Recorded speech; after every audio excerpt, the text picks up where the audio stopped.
আজকে সকালে আমি যশোরে এসেছি বেশ কয়েকটি কর্মসূচি, তার মধ্যে এটাও একটা কর্মসূচি। প্রথম যে দুটি কর্মসূচি ছিল তার মধ্যে এই প্রথম কর্মসূচি ছিল উলসি খাল, যেই খালটি শহীদ রাষ্ট্রপতি জিয়াউর রহমান আজ থেকে প্রায় ৪৫-৪৬ বছর আগে খনন করে গিয়েছিলেন। আমরা আজ আবার আল্লাহর রহমতে প্রায় ৪৫ বছর পরে সেই খালটির পুনর্খননের কাজ শুরু করলাম, কারণ খালটি বন্ধ হয়ে গিয়েছে। তারপর প্রিয় ভাই বোনেরা, দ্বিতীয় কর্মসূচিটি ছিল মেডিকেলের ভিত্তিপ্রস্তর, যশোর মেডিকেলের ৫০০ বেডের হাসপাতাল ভিত্তিপ্রস্তর স্থাপন করা।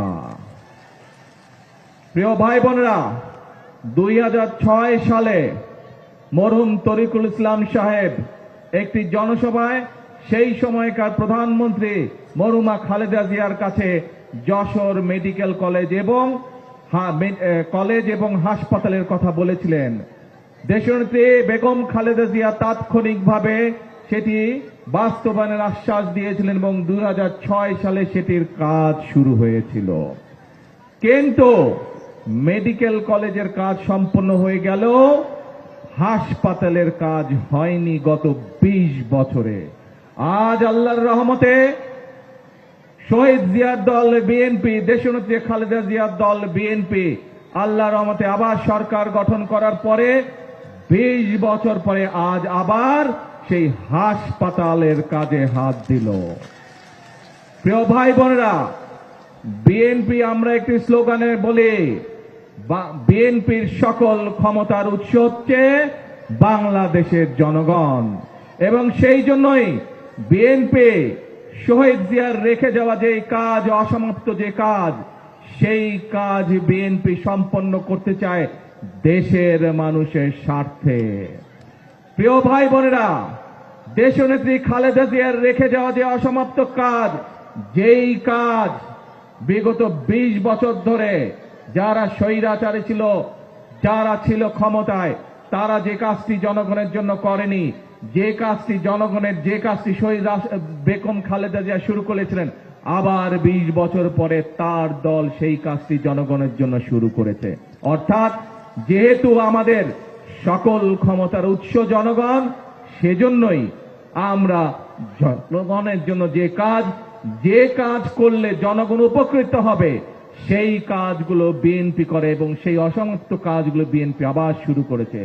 প্রিয় ভাই বোনেরা, নির্বাচনের সময় এই যশোরে আমি এসেছিলাম। সেই সময় হয়তো আজকে যারা এই জনসভায় উপস্থিত আছেন, সেদিনও হয়তো অনেকেই সেই জনসভায় আপনারা উপস্থিত ছিলেন। সেই জনসভায় আমি বলেছিলাম যে বিএনপি যদি জনগণের ভোটে আল্লাহর রহমতে সরকার গঠনে সক্ষম হয় সেই ১২ তারিখের নির্বাচনে, তাহলে বিএনপি জনগণের জন্য কতগুলো কাজ পরিকল্পনা গ্রহণ করেছে। কি সেগুলো ছিল এই যে জনসভার সামনে হাজারো মা বোনেরা বসে আছেন, আমরা বলেছিলাম এই মা বোনদেরকে অর্থনৈতিকভাবে স্বাবলম্বী করে গড়ে তুলতে চাই, কারণ বাংলাদেশের জনসংখ্যা হচ্ছে ২০ কোটি, এবং ২০ কোটির জনসংখ্যার অর্ধেক হচ্ছে এই নারী সমাজ। আমরা দেশকে নিয়ে যতই পরিকল্পনা করি না কেন, বাংলাদেশের অর্ধেক জনগোষ্ঠী যদি পেছনে থেকে যায়, বাংলাদেশের অর্ধেক জনগোষ্ঠী এই নারী সমাজ যদি স্বাবলম্বী হতে না পারে, দেশকে কখনো এগিয়ে নিয়ে যাওয়া সম্ভব নয়। সেজন্য এই নারী সমাজকে স্বাবলম্বী করার জন্য আমরা ফ্যামিলি কার্ডের কথা বলেছিলাম, মনে আছে আপনাদের? এবং আল্লাহর রহমতে সরকার গঠনের সাথে সাথে ১ মাসের ভিতরে আমরা ফ্যামিলি কার্ডের পাইলট প্রজেক্টের কাজ শুরু করে দিয়েছি। প্রিয় ভাই বোনেরা, বাংলাদেশের কয়েক হাজার পরিবারের কাছে এরই ভিতরে ফ্যামিলি কার্ড পৌঁছে গিয়েছে, কয়েক হাজার মাদের কাছে এই ফ্যামিলি কার্ড পৌঁছে গিয়েছে। ইনশাআল্লাহ পর্যায়ক্রমিকভাবে ইনশাআল্লাহ এখন কয়েক হাজার মায়ের কাছে পৌঁছেছে। এই হাজার ইনশাআল্লাহ আস্তে আস্তে লক্ষ্যে পৌঁছবে, কয়েক লক্ষের কাছে যাবে। ইনশাআল্লাহ কয়েক লক্ষ থেকে ইনশাআল্লাহ কোটিতে গিয়ে পৌঁছাবে সেই ফ্যামিলি কার্ড। প্রিয় ভাই বোনেরা, আপনাদের মনে আছে দেশনেত্রী খালেদা জিয়া 91 থেকে 96 সাল যখন দেশ পরিচালনার দায়িত্বে ছিলেন, সেই সময় তিনি এই মা বোনদেরকে শিক্ষিত করার জন্য, মা বোনরা যাতে শিক্ষার আলো থেকে বঞ্চিত না হয়, উনি মেয়েদের শিক্ষা ব্যবস্থা ম্যাট্রিক পর্যন্ত ফ্রি করে দিয়েছিলেন বিনামূল্যে। পরবর্তীতে যখন দেশনেত্রী খালেদা জিয়া আবার 2001 থেকে 2006 পর্যন্ত দেশ পরিচালনার সুযোগ পেয়েছিলেন, তখন সেই মেয়েদের শিক্ষা ব্যবস্থা বিনামূল্যে উনি ইন্টারমিডিয়েট করে দিয়েছিলেন। আমি একটু আগেই বলেছি, বিএনপি শহীদ জিয়ার দল, বিএনপি দেশনেত্রী খালেদা জিয়ার দল।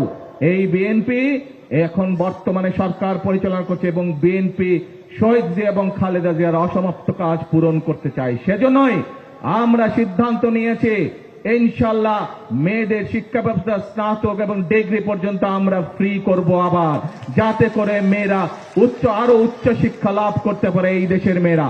এবং শুধু তাই নয়, যে সকল মেয়েরা ভালো রেজাল্ট করতে পারবে তাদেরকে আমরা সরকার থেকে ইনশাল্লাহ উপবৃত্তির ব্যবস্থাও করব।